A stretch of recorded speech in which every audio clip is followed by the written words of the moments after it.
سلامونه. نن په ژ خبرې کوو. ژ چې له پاسه درې ټکي لري. که ژ او ری وي نږدې سره ولیکو څه به ترې جوړ شي؟ ژر. ژر وایي ژر کوه دا کار راته وکړه. که ژ ری نون دال او هی وي ژیرې څنګ په څنګ لیکل کیږي، نون او دال سره یو ځای کیږي او هی یې څنګ ته راځي. څه ترې جوړیږي؟ ژرنده. او که ژ ب او هی وي څه به ترې جوړ شي؟ ژ به ولیکل شي او څنګ ته به یې ب او هی راسي، ژبه به ترې جوړه شي. بل به څه راوړو؟ ژ ده، ب ده، ی ده. ګورئ د هی په ځای یې راغله. څه ترې جوړېږي؟ ژ لیکل کېږي، ب او یې څنګ ته راځي. څه شی شوه؟ ژبۍ. ژبۍ یا زبۍ چې ورکوټي ماشومان وغورځېږي یا لټ وخوري وایي ژبۍ د ژاړي، بیا کلیوالې ښځې ورته بیرته په ځای کوي. ژ او ر چې دواړه توري سره نږدې سي ژر ترې جوړیږي. که ژ ر نون دال ه شي ژ ر لیکل کېږي، نون او دال ګډ څنګ کې او هی ورسره لیکل کېږي، ژرنده ترې جوړیږي. ژ ب ه ده ژ لیکل کېږي، ب او ه ګډ ورسره راځي. څه شی ترې جوړ شو؟ ژبه. ژ ب او نومواله یې ژ لیکل کېږي، ب او نومواله یې څنګ ته ګډ لیکل کېږي. څه ترې جوړیږي؟ ژبۍ. اوس به درس ته راسو. درس هم په ژبه لرو. ژبه پښتو زموږ ژبه ده. پښتو زموږ ژبه ده. موږ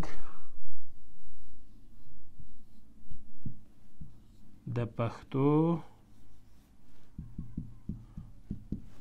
خدمت کوو. پښتانه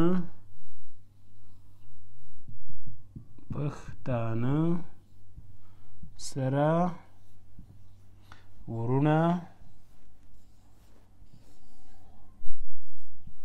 دي.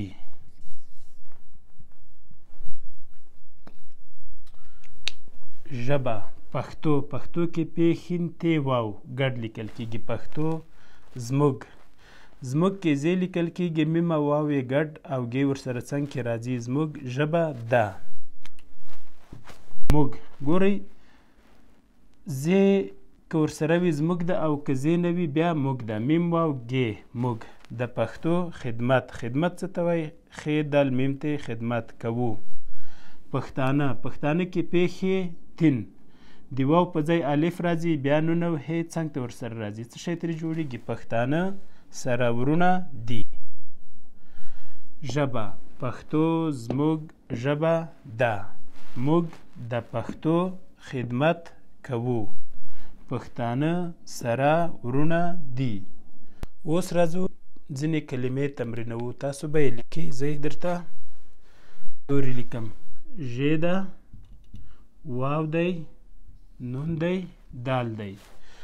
ژ واو څنګ په څنګ لیکل کېږي، نون او دال ګډ ورسره څنګ کې لیکل کېږي. څه ترې جوړېږي؟ ژوند. بیا ژ ده، واو دی، نون دی، دال دی او ی ده.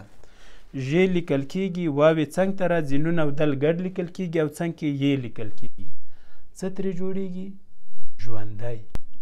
ژ ده، واو دی، نون دی، واو دی، نون دی. ژ واو څنګ په څنګ لیکل کېږي، نون او دال ګډ ورسره څنګ کې لیکل کېږي، بیا واو او نون د دې څنګ ته راځي. څه ترې جوړېږي؟ ژوندون. هیله د کلمې مو لیکلې وي. که مو نه وي لیکلې دا شی لیکل کېږي. ژ واو څنګ ته راغی، نون او دال ګډ لیکل کېږي، ژوند. بیا ژ واو نون دال ی ژوندی. او ژوندون کې بیا څنګه راځي؟ ژ واو نون دال واو نون څه شی شو؟ ژوندون. دا ډول هڅه وکړئ چې نورې ورته کلمې هم ولیکئ او دا ستاسو سره په املا زده کولو کې ډېر کومک کوي او که دا شیان عملا نه لیکئ املا مو نه زده کیږي. آخر کې پښتو زده کړه فیسبوک پاڼه او پښتو یوټیوب چینل در سره خوښ کړئ.